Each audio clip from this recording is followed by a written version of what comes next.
मौलाना room रहमतुल्लाह अलैह ने गुफ्तगू के 3 दरवाजे बताए और कहा कि हर इंसान को चाहिए कि वो जब भी गुफ्तगू करने लगे तो अपने कलाम को इन 3 दरवाजों में से गुजारा करे, और फिर इसके बाद कलाम करेगा तो उसकी बात को ना सिर्फ अहमियत दी जाएगी बल्कि वो हर दिल अजीज भी हो जाएगा और वो गुनाहगार भी नहीं होगा। पहली बात या पहला दरवाजा क्या है? आपने फरमाया कि जब भी कलाम करने लगो अपने आप से पूछो कि जो मैं कलाम करने लगा हूं क्या वो सच है।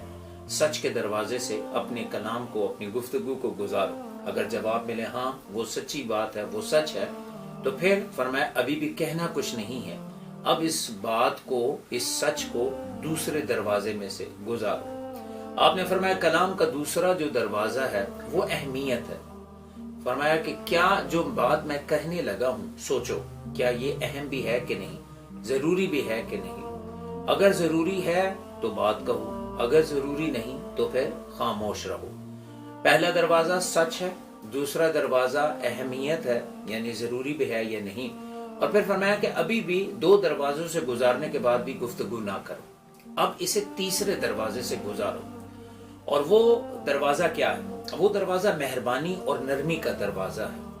आपका कलाम सच्चा है, आपका कलाम अहमियत और जरूरत वाला है, लेकिन अगर आपका लहजा नर्म नहीं है, सख्त है और बहुत ही वो बदनुमा लहजा है, तो याद रखें कि आपके सच और आपकी जरूरी बात को कोई भी सुनने के लिए तैयार ना होगा। लिहाजा सच्ची बात हो और जरूरी बात हो और नरम लहजा हो, ये 3 दरवाजे उन्होंने बताए, सच, जरूरत और फिर उसके बाद आपने फरमाया कि नरम लहजा। इन 3 दरवाजों में से अपनी गुफ्तगू को गुजार कर अब किसी के से भी तुम बात करोगे तो तुम हर दिल अजीज बन जाओगे। तुम्हारी गुफ्तगू गुनाह नहीं होगी, तुम्हारी गुफ्तगू सुनने वाले के लिए फायदा मंद भी होगी, तुम्हें कभी भी शर्मिंदा नहीं होना पड़ेगा।